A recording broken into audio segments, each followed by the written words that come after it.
రాజమండ్రిలో కలకలం రేపిన కల్తీపాల విషాద ఘటనలో ఇప్పటి వరకు 16 మంది ప్రాణాలు కోల్పోయారు. చికిత్స పొందుతున్న వారిలో 2 వృద్ధులు కోలుకుని డిశ్చార్జ్ కాగా మరో 2 చిన్నారులు ఇంకా ఆసుపత్రిలో చికిత్స పొందుతున్నారు. ఈ 2 చిన్నారుల ఆరోగ్య పరిస్థితి అత్యంత విషమంగా ఉందని హెల్త్ బులెటిన్ వెల్లడించింది. కల్తీపాల ఘటనకు సంబంధించి మరింత సమాచారాన్ని మా ప్రతినిధి శ్రీనివాస్ అందిస్తారు. రాజమండ్రిలో విషాదకరమైన కల్తీపాలు ఘటన చివరి దశకు చేరుకోవడం జరిగింది. అయితే 20 మంది అనారోగ్యం పాలు కాగా అందులో 16 మంది మృత్యువాత పడ్డారు. మరొక 2 అయితే మట్టికి ప్రాణాలతో బయటపడి సురక్షితంగా ఇంటికి చేరుకోవడం జరిగింది. వాళ్ళు కూడా ఆరోగ్యంగా ఉండటంతో మెరుగుపడటంతో వాళ్ళందరినీ కూడా ఇంటికి పంపించడం జరిగింది. అయితే ఇంకా 2 చిన్నారుల మట్టికి పరిస్థితి అయితే ఇంకా విషమంగా ఉండటం జరిగింది.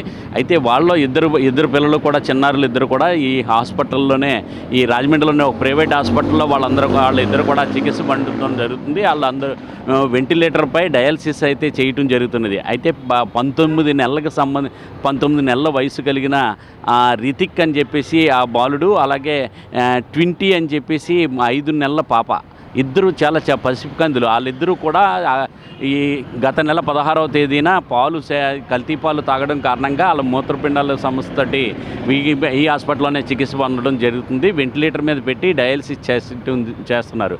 అయితే వాళ్ళ పరిస్థితి కూడా ఇంకా ఆందోళనకరంగా ఉన్నది. ఇంకా వైద్యులు అయితే వాళ్ళ ఆరోగ్య పరిస్థితి గురించి కూడా ఏమీ చెప్పలేని పరిస్థితి అయితే ఇక్కడ నెలకొనడం జరిగింది.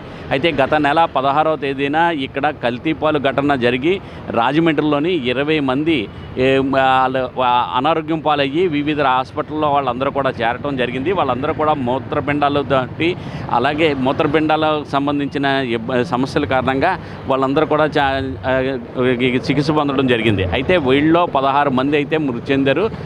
మిగతా చూసినట్లయితే 2 మట్టికి, అంటే నిన్న ఒకరు మళ్ళీ అంతకుముందు ఒకరు చెప్పిన వెంకటేశ్వరరావు, అంతకుముందు శివప్రసాద్ అని చెప్పి మొత్తం 2 అయితే మట్టికి ప్రాణాలతో అయితే బయటపడటం జరిగింది.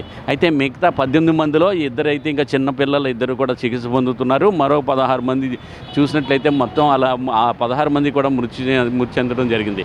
గత నెల 16వ తేదీన తూర్పుగోదావరి జిల్లా కోరుకొండ మండలం నరసాపురానికి చెందిన వరలక్ష్మి మిల్క్ డైరీలోని కల్తీపాలు జరిగినాయి. అక్కడ ఫ్రీజర్లోని ఒక చిన్న రంధ్రం పడి ఆ రంధ్రంలో నుంచి ఆ కూలింటు కారి పాలలో కలవటం వల్ల పాలు విషతుల్యమైనవి అని చెప్పేసి ఫోరెన్సిక్ ల్యాబ్ రిపోర్టుల్లో తేలటం జరిగింది. అయితే దానికి సంబంధించి చూసినట్లయితే అసలు కూలింట్లో సంబంధించి ఉప్పు నీళ్ళు కూడా వేయటం జరుగుతుంది. అయితే అటువంటిది కాకుండా కూలింట్ వేసినట్లయితే బాగా కూలింగ్ అవుతుందని చెప్పేసి ఆ ఫ్రీజర్లోని కూలెంట్ వేయటం జరిగింది. దానికి రంధ్రం పట్టడం కారణంగానే జరగటం జరిగింది. అలాగే ఆ ఫ్రీజర్ను కూడా అక్కడికి ఫోరెన్సిక్ ల్యాబ్కి పంపించి అక్కడ వాటిని కూడా చెక్ చేయడం జరిగింది. అలాగే ఈ పాలు నిల్వ చేసి అంటే పాలను మరగబెట్టడానికి ఉపయోగించే పాత్రలను కూడా ఫోరెన్సిక్ ల్యాబ్కి పంపడం జరిగింది.